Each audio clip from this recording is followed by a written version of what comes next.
Hey everybody, welcome back from your lunch break. So we're going to settle into the afternoon session and learn about the 4 key types of questions to use in your sales process.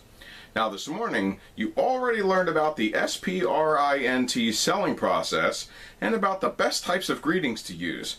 I saw many of you taking copious notes, and several of you had some pretty amazing role plays in your group work. Thank you for that remarkable participation. So to begin the afternoon session, I want to start off with a quick thought. Nowadays, people don't often set their alarm, wake up early, shower, get clothes on, warm up their car, fight through holiday traffic, look for a parking space in a crowded lot, and come all the way into your store just to say hi. They came because they have some sort of a problem to solve or a need that's unmet. This is where you come in. You're a wireless detective of sorts. And it takes customer focus. Being customer focused means listening to your customer, including taking their point of view and setting aside your own. You don't just sell what you like or what you can afford. Your job is selling a solution to their unmet need. Now here's a couple examples of how not to be when helping your customer. Number 1, spewing out product features at the customer that they could care less about. This is what we refer to as feature dumping, and it doesn't help your sale at all, and oftentimes makes your customer confused, overwhelmed, and very disinterested. Using too much industry lingo that they don't understand. That doesn't help either. Sounds like you're talking over their head or just trying to make yourself sound important. Listing all sorts of promos or sales that may be irrelevant to the customer. If you overwhelm them with too many promos, especially that they can't figure out easily, you're going to turn that customer off, and they're going to go somewhere where things feel a little less complicated. The problem with those 3 things is that you don't yet know anything about who your customer really is, and none of it is customer focused, to be honest with you. Asking questions in a customer focused sort of way is important, so that way the customer understands that you're looking out for them and their needs and wants. The key here is it shouldn't feel like an interrogation. Here's how it works. Ready, everyone?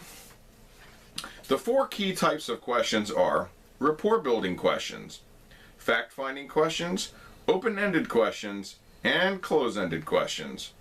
Let's get into some specifics so we can tell the differences between each of those. First, we have rapport building questions. These help you gain insight into your customer's personality. It helps the customer have time to express themselves by getting them talking and creating a good flow of interaction. It opens the customer up to more real-life needs, where they become truthful not only with you, but with themselves. The fact-finding questions are crucial because it can help you learn about your customer's lifestyle. It uncovers unmet needs, wants, and desires, not only for them, but those that they may be shopping for as well. It helps you also begin to narrow down the possible solutions that you can offer them and how you will perform your transaction from start to finish. Next, you have open-ended questions. These require more than a little yes or no answer. It gets your customer talking about themselves or what matters to them. And it usually should begin with something like who, where, what, how, or tell me about. That means the customer is going to start the narrative on their end, and you're passing the torch of the conversation to them, and you become the listener. Then you have close-ended questions. The close-ended questions can be answered with a simple yes or no. They're usually a short question, and they're considered gaining agreement questions or acceptance questions. This is really important because it gets your customer's head nodding or tells you if you've gone too far. The close-ended questions can basically help benchmark your entire process from start to finish in the sale. In a few minutes, you're going to have a chance to practice this in your groups. Okay, everyone, I just saw some excellent engagement in your groups and heard lots of excellent questions. So what we're going to do now is we're going to talk about some key questions that I heard, and we're going to put them up on the flip chart here so that everybody can refer to them and see them.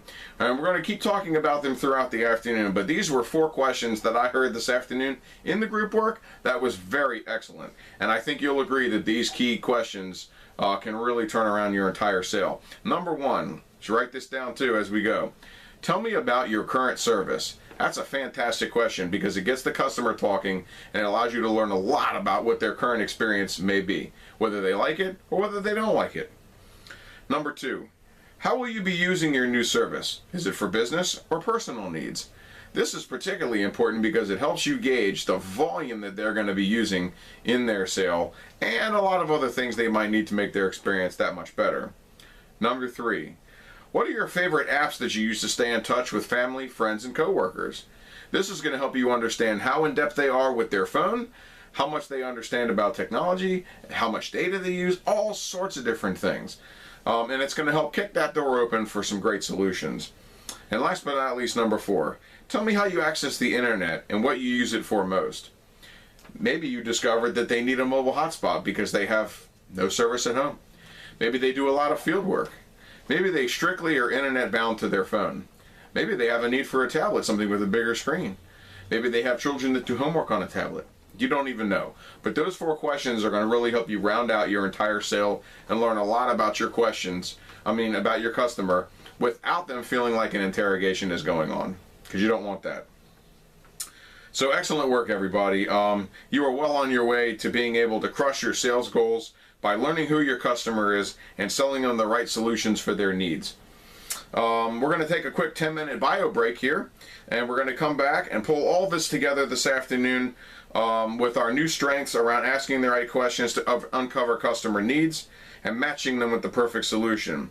So right now, I got 2:20 p.m. I'll see you back here at 2:30, and we'll get this rest of the afternoon session kicked off.